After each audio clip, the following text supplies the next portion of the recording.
Simple microscope. Simple microscope क्या होता है, आपको जिनको पता है उनके लिए तो चलो खैर कोई बात नहीं, लेकिन जिनको नहीं पता है वो सोच रहे यार माइक्रोस्कोप तो कोई बड़ा सा डिवाइस होगा या छोटा सा डिवाइस हो, बड़ा कॉम्प्लिकेटेड कैमरे जैसा जिसमें यूं करके देखते होंगे, ऐसा कुछ भी नहीं है। सिंपल माइक्रोस्कोप पता है क्या है? एक लेंस, एक कॉन्वेक्स लेंस, ये बस एक कॉन्वेक्स लेंस है और कुछ भी नहीं है। ये कॉन्वेक्स लेंस है। कैसा? जैसे आपने घरों में नहीं देखा होगा और आजकल टॉयज भी आते हैं ऐसे वाले, ये लेंस नहीं होता यूं यूं, ये वाला लेंस जिससे यूं लगा के देखते हैं, कुछ चीज पढ़ के देखते हैं, बड़ी करके देखते हैं, वो वाला लेंस ही सिंपल माइक्रोस्कोप है। सिंपल माइक्रोस्कोप है वो वाला लेंस ही, ठीक है। और होता क्या है बच्चों, ये जो सिंपल माइक्रोस्कोप है इसकी वर्किंग समझानी होती है। यहां पे इसकी क्या समझानी होती है? वर्किंग। अगर सिंपल माइक्रोस्कोप की वर्किंग आपको समझ आ जाती है कि ये कैसे काम करता है, इसकी फोकल लेंथ कैसे लेनी है, कब प्लस लेना है, कब माइनस लेना है, कौन से टाइप का विजन चाहिए, ठीक है ना, मैग्नीफाइंग पावर क्या होती है, कौन सा थीटा कैसे लेना होता है, तो इस सिंपल माइक्रोस्कोप की हेल्प से सारी टर्म समझ आ जाती है एक एक करके। फिर ये सारी term as it is compound microscope में यूज होती है और वो होता है बढ़िया वाला पॉइंट, ठीक है ना। तो सिंपल माइक्रोस्कोप तो इसलिए ताकि टर्म्स क्लियर हो जाए और आपको डायग्राम समझ आ जाए, ठीक है ना, टर्म्स क्लियर हो जाए, आपको डायग्राम समझ आ जाए, ठीक है ना, फॉर्मूले समझ आ जाए, ठीक। इसके बाद इनका बहुत बढ़िया से यूज होगा कंपाउंड माइक्रोस्कोप में। यानी कि अगर ये पहली बार में हल्का फुल्का भी समझ आया है तो दूसरी बार में ये बहुत बढ़िया समझ आ जाएगा। और उसके बाद कंपाउंड माइक्रोस्कोप जैसा ही बिल्कुल टेलीस्कोप भी है, थोड़ा सा डिफरेंस है, वो मैं एक एक करके आपको समझाता रहूंगा और क्वेश्चन भी आसान आते हैं। सबसे बड़ी बात है कि जो ऑप्टिकल इंस्ट्रूमेंट है उस पे जो ऑप्टिकल इंस्ट्रूमेंट है, अगर इसकी बात करें, इस पे इजी प्रॉब्लम आती है, इजी प्रॉब्लम आती है बहुत, जो एकदम से हो ही जाती है, मतलब देर लगती नहीं है अगर फॉर्मूला याद है तो, ठीक है बच्चों। तो चलिए इसमें हम स्टार्ट करते हैं सिंपल माइक्रोस्कोप। तो भाई सिंपल माइक्रोस्कोप में क्या होता है? एक लेंस होता है, ठीक है। लेंस अगर मैं बनाऊं तो एक टाइप से इस तरीके से बना लेते हैं, क्योंकि ये काम भी बहुत आने वाला है आगे तक। और ये बना लेते हैं यहां पे लेंस। तो भाई ये हमने एक लेंस बना लिया, यहां पे दिख रहा है, देख पा रहे हो? ये एक सिंपल कॉन्वेक्स लेंस है और ये मैंने इसकी प्रिंसिपल एक्सिस बना ली और ये इसकी कुछ फोकल लेंथ मान लो, कुछ भी एफ मान लो, ठीक है ना, एफ मान लेते हैं। होता क्या है भाई, इसका कुछ फोकस होता है, तो हम क्या करते हैं बच्चों, इसके सामने ठीक है ना, एक इस तरीके का ऑब्जेक्ट रख देते हैं। यहां पे एक ऑब्जेक्ट रख देते हैं ऐसे, ये हमने एक ऑब्जेक्ट रख दिया इसके सामने। अब आप समझ रहे हो, मैं इसकी स्ट्रक्चर बनाऊंगा कि कैसे ये वाला ऑब्जेक्ट इधर से देखने पे बड़ा दिखाई देता है। क्या समझाने वाला हूं मैं आपको, कि कैसे ये वाला ऑब्जेक्ट, ठीक है ना, इधर से देखने पे बड़ा दिखाई देता है, ठीक। तो इसके लिए काम करते हैं, यहां पे थोड़ा पतली पतली सी रेज बनाएंगे हम। भाई इसकी टिप से मान लो एक रे ये ऑप्टिकल सेंटर से निकल के ऐसे चली गई, बहुत अच्छी बात है, गजब हो गया, ये तो होना ही था। एक रे तो ऐसे चली गई, दूसरी रे आप ये समझ लो कि दूसरी रे आपने ऐसे पैदल निकाली यहां से, ठीक है ना, और ये बड़े आराम से पैदल इसके पैरेलल चलते चलते यहां इसने टारगेट बना कि अब तो फोकस से जाना है, ठीक है ना, अब तो फोकस से जाना है। तो इसका जो फोकस है वो थोड़ा दूर है और ये ऐसे चली गई यूं। अब क्या होगा, ये जो दो रे मैंने ली है, दिख रही है, ये वाली जो दो रे मैंने ली है, ये वाली रे अगर इधर से कोई देखेगा तो ये दोनों रे आपको आती हुई दिखाई देंगी इधर कहीं से, ये यहां से और ये यहां कहीं से दिखाई देंगी ऐसे यूं। तो हो सकता है कि डायग्राम में थोड़ी सी मतलब मिस्टेक हो, बट आई होप ये वाली लाइन तो बिल्कुल सीधी जा रही है, तो क्यों ना मैं इसको वहीं से ले लूं। एक्सटेंड करते हैं, और अच्छे से हो जाएगा। ये वाली रे तो समझ लो यहां से आते हुए दिखाई देगी, ठीक है ना, और इस वाली रे को भी मैं यहीं से ले लेता हूं कहीं से, और एक रे मैं पीछे की तरफ एक्सटेंड कर ही रहे हैं तो इसको भी एक्सटेंड कर दो। मिल गया, ये मिल गए ना, बस ठीक है। ये देखो ये डायग्राम बना, और बस जो ये इमेज यहां थी ये वाली इमेज अब आपको यहां दिख रही होगी इस जगह पे। ये इसका रे डायग्राम है, यानी कि जो मैग्नीफाइंग ग्लास है वो अपने सामने रखे हुए छोटे ऑब्जेक्ट को बड़ा कैसे दिखा देता है, वो ये डायग्राम है। ये दिख रहा है आपको डायग्राम, ठीक है बच्चों। चलो अब मैं आपको समझाता हूं ये पूरे का पूरा काम क्या होता है।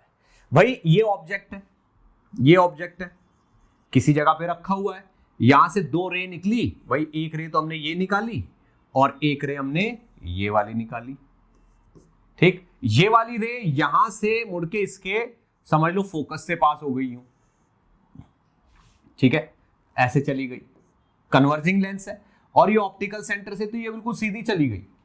अब यहां पे अगर कोई भी देखेगा तो ये रे इनको यहां से आती हुई दिखाई देंगी, तो एक छोटा ऑब्जेक्ट इनको बड़ा दिखने लग गया। ये सिंपल माइक्रोस्कोप की प्रोसेसिंग है। बड़ा दिख गया बस इधर से, ये वाली रे और ये वाली दोनों रे इधर से दिखेंगी तो ये बड़ा दिखेगा। हमारा काम हो चुका है। यहां से लेके यहां तक की डिस्टेंस को आप चाहो तो यू कह सकते हो, और यहां से लेके यहां तक की डिस्टेंस को आप चाहो तो वी कह सकते हो, राइट। अब जो बातें मैं बताऊंगा वो थोड़ी एक्सेप्ट करनी पड़ेंगी आपको, एक एक करके एक्सेप्ट करनी पड़ेंगी, क्योंकि अगर जो पहली बार पढ़ रहा है उसके लिए तो ये काफी नई नई बातें होंगी, ठीक है। तो ये जो सिंपल माइक्रोस्कोप है,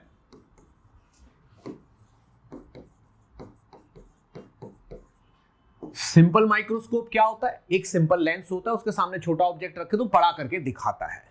अब यहां पे इनकी मैग्नीफाइंग पावर होती है जिसको एमपी बोलते हैं। तो भाई कोई सिंपल माइक्रोस्कोप कितना स्ट्रॉन्ग है, कितना बड़ा करके दिखाता है, वो उसकी मैग्नीफाइंग पावर से पता चलता है, ठीक है। अब मैग्नीफाइंग पावर जो है भाई, ये मैग्निफिकेशन से बिल्कुल अलग है। एक चीज होती है मैग्निफिकेशन, मैग्निफिकेशन लेंस में होता है जिसको एम से डिनोट करते हैं, ठीक है ना, जिसका कभी कभी formula height of the image divided by height of the object, ये वाला होता है ना फॉर्मूला, हमेशा के लिए यही फॉर्मूला होता है। पर ये लेंस के लिए v बाई यू हो जाता है, मिरर के लिए माइनस v बाई यू हो जाता है, स्फेरिकल सरफेस के लिए μ1 बाई μ2 v बाई यू हो जाता है। तो ये height of image by height of object को हम मैग्निफिकेशन बोलते हैं, ये अलग चीज है। ये है मैग्नीफाइंग पावर, इसको बोलते हैं थीटा अपॉन थीटा नॉट। अब भाई ये किसी इंस्ट्रूमेंट की मैग्नीफाइंग पावर होगी, थीटा अपॉन थीटा नॉट। अब ये थीटा और थीटा नॉट है क्या, ठीक है ना, तो बड़ा सिंपल मामला है, थीटा नॉट क्या है और थीटा क्या है, ठीक है ना। थीटा नॉट और थीटा वो एंगल हैं जो वो ऑब्जेक्ट आंखों पे बनाता है। एक ऑब्जेक्ट रख दो तो आंखों पे वो कितना एंगल बनाता है, वो ये थीटा है। जैसे पिछले वाले डायग्राम में अगर देखो तो ये वाला जो ऑब्जेक्ट है, ये वाला ऑब्जेक्ट और ये वाला जो है, ये आंखों पे कितना एंगल बना रहे हैं, दैट एंगल इज थीटा। लेकिन थीटा और थीटा नॉट थोड़े से मतलब डिपेंड करता है कि थोड़ा सा इनकी कंस्ट्रेन है कि ये इसी कंडीशन में लेने हैं, ठीक। तो अब अगर मैं थीटा की बात करूं, थीटा तो थीटा एंगल है, ठीक है ना, जो कि सबटेंडेड एट आई, ठीक है, विद इंस्ट्रूमेंट, विद इंस्ट्रूमेंट। ये एंगल है जो सबटेंड होता है आई पे विद इंस्ट्रूमेंट। जब इंस्ट्रूमेंट के, इंस्ट्रूमेंट कौन सा है, ये सिंपल माइक्रोस्कोप, तो सिंपल माइक्रोस्कोप रख के ये जो ऑब्जेक्ट दिख रहा है हमें, वो आंखों पे कितना एंगल बना रहा है, वो ये है। और ये थीटा क्या है, ये वो एंगल है subtended on I by the object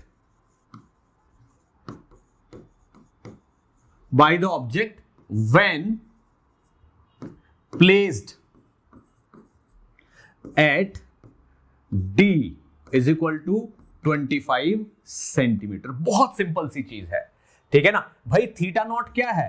theta naught वो एंगल है जो आंखों पे बनता है जब हम ऑब्जेक्ट को यहां से d डिस्टेंस पे रखते हैं। d मतलब 25 सेंटीमीटर, ये तो आप जानते ही होंगे। कैपिटल D कितना होता है? 25 सेंटीमीटर। इसको बोलते हैं distance of distinct vision, distance of distinct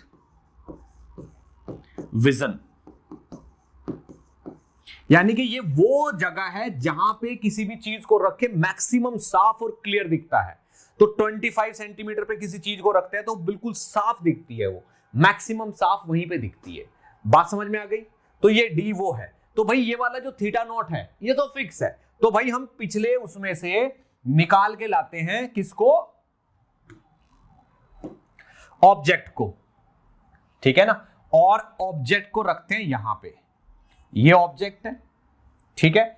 इस ऑब्जेक्ट को रखते हैं हम ऐसी जगह पे, ठीक है। बहुत ध्यान से देखना कि ये यहां पे, ये अगर d डिस्टेंस है तो ये यहां पे ये एंगल बनाए, this is your theta naught. तो दिस इज तो हाइट ऑफ ऑब्जेक्ट और डिवाइडेड बाय d। क्या ये बात समझ में आ रही है आपको? Height of object divided by d, ठीक है बच्चों, ये क्लियर हो रहा है? Height of object divided by d। तो यहां पे अगर मैं बोलूं कि थीटा नॉट कितना है, तो थीटा नॉट की value is h upon d। इसको आर्क मान लेते हैं, इनको रेडियस मान लेते हैं, आर्क अपॉन रेडियस, ठीक है। तो h अपॉन d यहां पे थीटा नॉट हो गया, ठीक है ना। अब बात करते हैं थीटा की, ठीक है। Theta angle subtended at I by the object या इमेज, जो भी दिख रहा है विद इंस्ट्रूमेंट। जब इंस्ट्रूमेंट लगा हुआ तब कितना एंगल आंखों पे बन रहा है, इसके लिए मुझे आपको ये वाला डायग्राम दिखाना पड़ेगा। इस वाले डायग्राम को देखो आप, ठीक है ना, बात को ध्यान से समझना। अब ये जो पूरा ऑब्जेक्ट है यहां से लेके यहां तक का, ये पूरा ऑब्जेक्ट आंखों पे कितना एंगल बना रहा है, ठीक है ना। अब इसमें डी वगैरह यूज नहीं करना होता, आप तो ये सोच लो कि आंख बिल्कुल यहीं पे है इसके पास में, तो ये वाला एंगल ही आपका थीटा एंगल है, ये वाला एंगल ही आपका थीटा एंगल है, यही है आपका थीटा एंगल। क्या मेरी बात समझ में आ रही है? Is it right? यही है theta angle,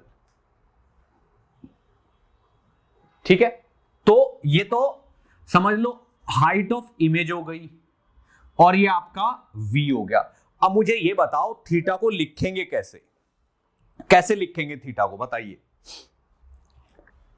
arc upon radius करके कैसे लिख सकते हैं भाई? ये तो पूरा का पूरा v हो गया, तो ये लेंथ तो v हो गई हमारी और ये hi हो गई। तो थीटा को हम वही लिख सकते हैं, theta is equal to h upon v। ये हो गया थीटा आपका h अपॉन v। अब जो पिछले वाला नेक्स्ट वाला ये है, यहां पे अगर मैं थीटा लिखूं तो थीटा इज hi, ये तो ho हो गया, अपॉन v, ये हो गया। अब मैग्नीफाइंग पावर की बात करते हैं। तो भाई मैग्नीफाइंग पावर आपकी कितनी बन रही है? Theta by theta naught. तो hi अपॉन v और यहां साथ में d upon ho, d upon ho, ठीक है। तो भाई इस चीज को आप ध्यान से देखो, hi अपॉन ho। अब ये जो hi अपॉन ho है, ठीक है ना, इसको हम किस तरीके से रख सकते हैं? d बाई v को कैसे रख सकते हैं? इसको लिखने के भी बहुत सारे तरीके हैं और मैंने कहा है कि पूरा का पूरा जो ये डिपेंड करता है, ये इसी पे डिपेंड करता है कि हम थीटा और थीटा नोट को लिख कैसे रहे हैं, ठीक है बच्चों।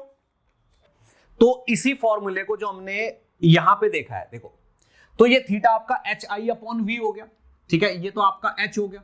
तो अगर मैं इस थीटा को hi अपॉन v लिख रहा हूं, ये बाई ये लिख रहा हूं, तो इसको मैं ये भी लिख सकता हूं क्योंकि यही एंगल तो इसके लिए भी काम कर रहा है ना, तो यही चीज आपकी h अपॉन u भी हो जाएगी, ठीक है।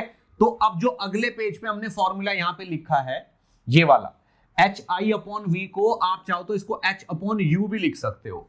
तो एच आई अपॉन वी को हम एच अपॉन यू भी लिख सकते हैं। तो इस वाली टर्म को आप चाहो तो एच ओ अपॉन यू कर सकते हो। ये तो एच ओ से एच ओ कट गया और ये सीधे सीधे डी बाई यू आ गया, डी बाई यू आ गया। अब ये जो मैग्नीफाइंग पावर का फॉर्मूला है, अगर ये डी बाई यू आता है, ठीक है ना, मैग्नीफाइंग पावर का फॉर्मूला कितना आ गया आपका, डी बाई यू। तो ये मैग्नीफाइंग पावर का फॉर्मूला भी दो तरीके से काम करेगा। अभी देखो मैं सिचुएशन को कॉम्प्लिकेटेड नहीं बना रहा हूं, सिचुएशन को मुझे कॉम्प्लिकेटेड नहीं बनाना, मेरे को सिंपलेस्ट फॉर्म में चलना है एकदम। तो भाई अगर ये वाले पार्ट पे हम जाएं कि भाई जो मैग्नीफाइंग पावर है, ठीक है ना, हमारी थीटा बाई थीटा नॉट करके जो आई है, थीटा नॉट को तो हमने कितना कर दिया था, थीटा नॉट तो हमारा एच बाई यू था, एच बाई डी, और ये जो थीटा था इसको हमने आपका एच बाई यू लिख दिया था। तो एच से एच कट के डी बाई यू आ गया था ये। तो magnifying power is equal to D by U. अब बच्चों थोड़ी सी अगेन ये एक फॉर्मूला आ गया हमारे पास। तो भाई मैग्नीफाइंग पावर का फॉर्मूला हो गया ये। अब ये क्या होता है, यहां पे दो तरीके होते हैं, टू वेज देखने के। क्या तरीके होते हैं, देयर आर टू वेज, दो तरीके होते हैं टू सी एन ऑब्जेक्ट। किसी भी ऑब्जेक्ट को देखने के दो तरीके होते हैं। मान लो हम किसी चीज को ऐसे मैग्नीफाइंग ग्लास से यूं देख रहे हैं, ये कोई ऑब्जेक्ट है ये, और इसको हम मान लो ऐसे देख रहे हैं यूं। तो एक तो तरीका बस यूं देख लो, यूं दोनों आंखें खुली है हमारी और ऐसे देख लो यूं करके, यूं आंखों पे ना जोर पड़ेगा, कुछ भी नहीं पड़ेगा, ठीक है ना। ये सारे तरीके ऊपर वाले ने बनाए हुए हैं, क्योंकि आई की जो स्ट्रक्चर है ना वो ऊपर वाले की बनाई हुई है, हमारा उसमें कुछ नहीं जा रहा। हमसे अगर कोई पूछने लगे ऐसा क्यों है, तो कोई जवाब नहीं है इस चीज का। डी की कोई हमसे पूछने लगे भाई डी की वैल्यू 25 ही क्यों होती है, डी की वैल्यू 25 ही क्यों होती है, क्योंकि भाई ऊपर वाले आंख की स्ट्रक्चर बनाई ऐसी है कि डी इज इक्वल टू 25 पे चीजें मैक्सिमम क्लियर और साफ दिखती हैं। यानी कि ह्यूमन आईज को ऊपर वाले ने D is equal to 25 centimetre के लिए बनाया हुआ है। हो सकता है औरों के लिए कुछ और हो, समझ में आया। तो कुछ सवाल ऐसे हैं जिनके जवाब नहीं है, और ये चीज इतनी आसान है कि इसमें दिमाग लगाना ही नहीं है, ठीक। तो एक तो तरीका ये है कि इसको यूं देख लो, ठीक है ना। एक तरीका ये है कि बिल्कुल फोकस करके ऐसे थोड़ा सा नजदीक लाके देखते हैं और ऐसे फोकस बना के देखते हैं, यूं आंखों पे स्ट्रेस आता है उसमें, बिल्कुल यूं देखते हैं तो चीजें और साफ दिखने लगती है। थोड़ा आंखों पे स्ट्रेस तो आता है, लेकिन ऐसे थोड़ी आंखें यूं नहीं हो जाती। तो उस केस में क्या होता है कि स्ट्रेस्ड आई से देखने से थोड़ी और साफ दिखने लगती है, और रिलैक्स में देखोगे तब भी बड़ी दिखेगी। ऐसे करके रिलैक्स में देखो तब भी चीज बड़ी दिखेगी, पर उतनी क्लियर नहीं दिखेगी। अगर और क्लियर करना तो और फोकस करके देखते हैं हम ऐसे। एक्चुअली ये जो स्ट्रेस लेके देखना, इससे हमारी जो आंखों का लेंस है ना उसको एडजस्ट करते हैं हम, और ज्यादा साफ देखने की कोशिश करते हैं। तो वो जो दोनों तरीके हैं, उन ये जो वैल्यू है, ये वाली जो वैल्यू है यहाँ पे, ये उन दोनों तरीकों पे ही डिपेंड करती है, ठीक है ना। तो एक तरीका तो है without stress, normal vision, normal vision, और एक है डिस्टिंक्ट विजन। इनके दूसरे नाम भी ले सकते हैं। नॉर्मल विजन का मतलब विदाउट स्ट्रेस, ठीक है ना, और इसका मतलब है stressed I, stressed I with stressed आई। एक तरीका और भी कह सकते हैं, ठीक है ना। ये नॉर्मल विजन का मतलब है मतलब नॉर्मल विजन कब मिलता है, जब पैरेलल रेज आंखों में जाती है, parallel rays coming two eyes, ठीक है ना। और ये कब है, जब ऑब्जेक्ट डिस्टिंक्ट विजन, यानी कि जो इमेज है, यानी कि image is placed at D. भाई हमें सबसे ज्यादा अच्छा कब दिखेगा, जब हम जिस चीज को देख रहे हैं वो d इज इक्वल टू 25 पे हो। तो हम आंखों को, अब वो जो इमेज बनी है वो तो इसके हिसाब से बनी है, तो हम उसको थोड़ा आगे पीछे एडजस्ट करके ऐसे लेते हैं कि वो हमारी आंखों को d इज इक्वल टू 25 पे दिखे। तो ये वाला जो केस है, ये वाला केस अलग है और ये वाला केस अलग है। ये दो तरीके हैं। अब ये तरीका पहला और ये दूसरा, स्ट्रेस्ड आई बोल दो, डिस्टिंक्ट विजन बोल दो, इमेज प्लेस्ड एट डी बोल दो, या फिर नॉर्मल विजन बोल दो विदाउट स्ट्रेस आई, ठीक है ना, और पैरेलल रेज कमिंग टू आई। ठीक, अब ये बात भी मैं आपको समझाऊंगा कि क्या है। कुछ लोग तो सोच रहे होंगे कि सर आंखों में अगर पैरेलल रेज आएंगी तो इमेज तो इनफाइनाइट पे दिखेगी। ऐसा नहीं है, ऐसा नहीं है कि अगर आंखों में पैरेलल रेज जाती है तो इमेज इनफाइनाइट पे दिखती है। पैरेलल रेज का मतलब है एक पॉइंट से निकलने वाली पैरेलल रेज, ठीक है ना। अब उस बात को आप ध्यान से सुनना यहां पे, ठीक है। तो ये वाला जो केस है, जो ये पहले पेज पे जो बना हुआ है यहां पे ये, ठीक है ना, तो ये जो दो रेज है ना, ये वाली ये वाली रेज तो यूं तिरछी जा रही है, ठीक है ना। लेकिन आंखों को क्या चाहिए, आंखों को चाहिए कि ये वाली जो रेज है, ये वाली, ये तो रे नंबर 1 है और ये रे नंबर 2 है, ठीक है। ये वाली रे नंबर 1 और ये नंबर दोनों की दोनों एक ही पॉइंट से आ रही है, ठीक है ना। तो यहां पे हमारी आई है, ये तो थोड़ा मैंने बड़ा बड़ा करके दिखाया है, जबकि आंखों के लिए तो बहुत पास होनी चाहिए रे, ठीक है ना। तो ये रे बहुत पास हैं, जो कि एक आंख में दोनों रे जा रही हैं। ये दोनों रे कहां जा रही है, एक आंख में जा रही है, ठीक है ना। तो अगर ये रे पैरेलल आए आंखों में, तो यानी कि इमेज कहां दिख रही है, इन्फिनिटी पे, ठीक है ना। अगर पैरेलल रे इमेज कहां दिख रही है, इन्फिनिटी पे। अब ऐसा लगता है कि इमेज इन्फिनिटी पे दिखने का मतलब तो सर आंखों से दिखेगी नहीं। दिखेगा, अगर आपकी आंखों में रे आ रही है ना पैरेलल, दिखेगा तो जरूर कुछ ना कुछ, ठीक। अब थोड़ा सा टॉपिक ही ऐसा है बेटा, थोड़ा सा इसमें आपको पेशेंस रखना पड़ेगा। तो हमें मैग्नीफाइंग पावर का फॉर्मूला पता चला कितना, D/U, ठीक है। अब हमसे पूछा जा रहा है कि मैग्नीफाइंग पावर का एग्जैक्ट फॉर्मूला बताओ जब नॉर्मल विजन हो, जब नॉर्मल आई रखते हैं हम, तो ठीक है। तो भाई आप ये देखो, आंखों में रे पैरेलल कब आती है, जब वो फोकस पे से आती है, ठीक है ना। जब फोकस पे से रे आती है लेंस में तो वो पैरेलल हो जाती है। वो क्या होती है, पैरेलल हो जाती है आंखों पे। जब फोकस पे से आती है तो पैरेलल हो जाती है, यानी कि जो ये इमेज बन रही है वो फोकस पे बननी चाहिए। तो अगर हम लेंस वाला फॉर्मूला लगाएं, कौन सा, 1/v minus 1/u is equal to 1/f, ये तो भाई ये जो v है ये इनफाइनाइट लेना पड़ेगा मुझे, -1/u is equal to 1/f, ठीक है ना। और u तो दूसरी साइड है, तो u को अगर एक आप नंबर ही लोगे तो ये आपका नेगेटिव आ जाएगा या पॉजिटिव बोल दो। तो यहां से आपको पता चल रहा है कि अगर नॉर्मल आई से देखना है तो जो ऑब्जेक्ट है वो समझ लो, जो पैरेलल रे हमारी आंखों में आ रही है वो हमें दिखा रही है कि जो पॉइंट हम देख रहे हैं वो इनफाइनाइट पे है।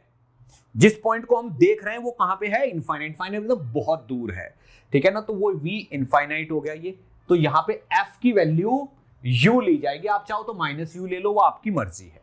तो भाई मैग्नीफाइंग पावर कितनी हो गई आपकी, D/u, और u की जगह क्या ले लिया आपने, f।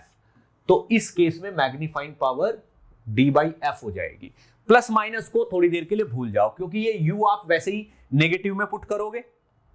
भाई u को तो नेगेटिव में ही पुट करना, तो नेगेटिव नेगेटिव पॉजिटिव, f की वैल्यू पॉजिटिव ही, u की वैल्यू पॉजिटिव f ही ली जाएगी। तो ये D/f हो गया। अगर इस पे मैं एक एग्जांपल लूं, कि भाई एक लेंस हमने लिया है जिसकी फोकल लेंथ है 5 सेंटीमीटर, ठीक है ना। तो इसकी मैग्नीफाइंग पावर बताइए, फोकल लेंथ 5 सेंटीमीटर है तो इसकी मैग्नीफाइंग पावर बताइए क्या होगी। तो आंसर एक झटके में आ जाएगा सीधे सीधे D/u, यानी कि 25/5 मतलब 5, यानी कि ये लेंस आपको 5x दिखाएगा। मैग्नीफाइंग पावर इज 5x, ये लेंस आपको 5 टाइम्स दिखाएगा। अब पूछा जा रहा है ये कि भाई अगर नॉर्मल आई ना लेके हम स्ट्रेस्ड आई लें, है ना बच्चों, थोड़ी देर में माहौल बन जाएगा। स्ट्रेस्ड आई के साथ अगर काम करें हम, तो स्ट्रेस्ड आई में मुझे इतना पता है कि जो मुझे इमेज दिख रही है, जो मेरी आंखें देख रही हैं, वो कहां पे है, डी पे। तो इस v की जगह d पुट करना पड़ेगा, तो 1/-d, भाई माइनस पुट करना पड़ेगा, -1/u is equal to 1/f, ठीक है ना। अब u भी ये माइनस का ही लेंगे, तो इस वाले 1/-g को जब हम उधर लेंगे तो ये 1/u हो जाएगा और ये हो जाएगा 1/f प्लस 1/d। तो ये वाली वैल्यू आ जाएगी f इंटू डी ऊपर से f plus d is equal to 1/u। तो u की वैल्यू आ जाएगी यहां से f d upon f plus d। ये वाली वैल्यू उठा के अब मैग्नीफाइंग पावर में डाल देंगे। अब इस वाले डेटा के हिसाब से अगर मैं मैग्नीफाइंग पावर निकालूं तो वो क्या होगी d बाई यू और u की वैल्यू ये निकली है तो d बाई यू यानी कि f इंटू डी और f प्लस d। ये इस वाले d से ये वाला d कट गया तो मैग्नीफाइंग पावर हो गई आपकी f plus D upon f यानी कि 1 प्लस डी बाई एफ। ये मैग्नीफाइंग पावर होगी। तो भाई इस केस में मैग्नीफाइंग पावर का फॉर्मूला गया 1 प्लस डी बाई एफ। क्या आप समझ पा रहे हो? इसका केवल डी बाई एफ है और इसका 1 प्लस डी बाई एफ है। तो अगर इसी एग्जाम्पल में मुझसे पूछा जाए कि भाई ये वाला तो आपने नॉर्मल आई की तरीके से निकाल दिया कि आंखों पे स्ट्रेस ना पड़े, लेकिन अगर आंखों पे स्ट्रेस लेके देखा जाए, स्ट्रेस्ड आई से देखा जाए तो भाई मैग्नीफाइंग पावर हो जाएगी 1 प्लस डी बाई एफ यानी कि 1 प्लस 5 मतलब 6 यानी कि मैग्नीफाइंग पावर आपकी आएगी 6x, 6 गुना बड़ी दिखेगी आपको। ये आपका एग्जाम्पल हो गया। यहीं पे बातें खत्म हो जाती हैं।